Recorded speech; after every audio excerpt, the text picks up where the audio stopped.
Hello friend, मी ज्योती kitchen मध्ये आपणा सर्वांचं खूप खूप मनापासून स्वागत आहे। तर आज आपण ताकाची दाटसर एक संघ अशी कढी बनवणार आहे। त्यासाठी मी अर्धा लिटर ताक घेतले आहे, 2 चमचे बेसन घेतला आहे, थोडा कढीपत्ता आणि थोडी कोथिंबीर आणि 4 ते 5 लसणाच्या पाकळ्या थोडे चेचून घेतल्या आहे। फोडणीसाठी जिरे मोहरी घेतली आहे। चला तर आता आपण रेसिपीला सुरुवात करूया।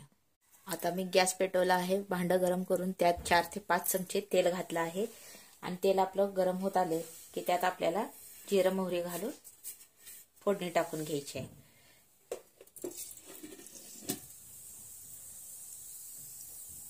आता जिरे मोहरी आपली तडतडू लागली आहे, तर ह्यात आता आपल्याला कढीपत्ता घालून घ्यायचा आहे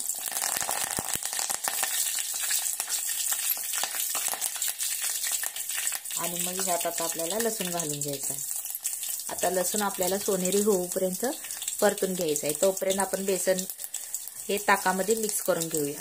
तर ह्या प्लेटेमध्ये थोडं आपल्याला हे ताक घालून घ्यायचं आहे आणि ह्यातच हे मिक्स करून घ्यायचं आहे,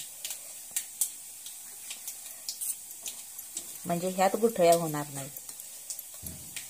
आणि हे फोडलेले बेसन आपल्याला त्या ताकात घालून घ्यायचं।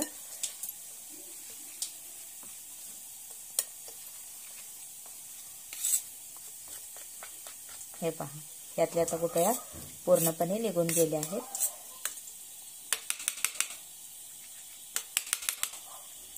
अशा प्रकारे मिक्स करून घेऊया।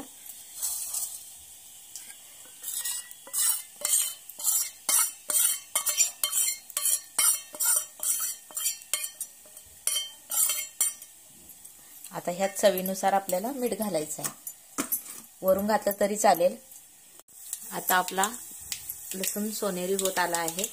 आता ह्यात आता आपल्याला फक्त हळद घालायची आहे आणि हे ताक घालायचं आहे।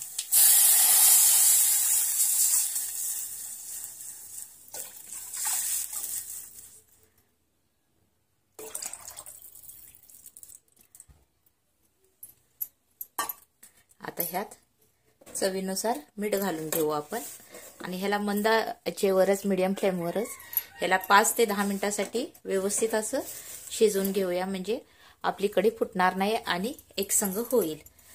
आणि ही रेसिपी जर माझी आवडली असेल तर चॅनलला नक्कीच लाईक, शेअर आणि सबस्क्राईब करायला विसरू नका। आणि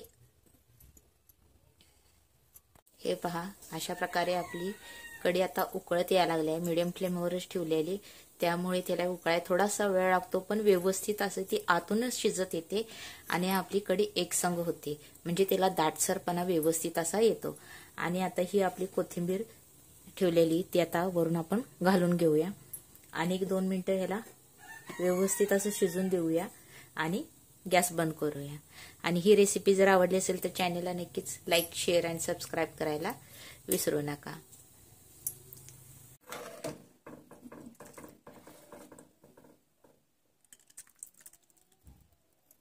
हे पहा, एक संगपणा कसा आला आहे आणि कशी आपली कढी दिसत आहे ह्यावरूनच तुम्हाला हे दिसत असेल। हे पहा, किती सुंदर अशी आपली ही कढी बनून तयार झाली आहे। आणि ही रेसिपी आवडली असेल तर चॅनलला नक्कीच लाईक, शेअर आणि सबस्क्राईब करा।